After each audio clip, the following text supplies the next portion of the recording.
You ask Tiger to solve. This deals with linear equations with one unknown. The final result is c equals -48. Let's solve it step by step. Isolate the c. Multiply both sides by 6. Group like terms. Multiply the coefficients. Simplify the arithmetic.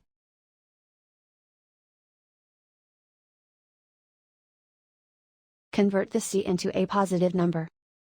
Multiply both sides by -1. Remove the ones. Simplify the arithmetic. And so the final result is c equals -48.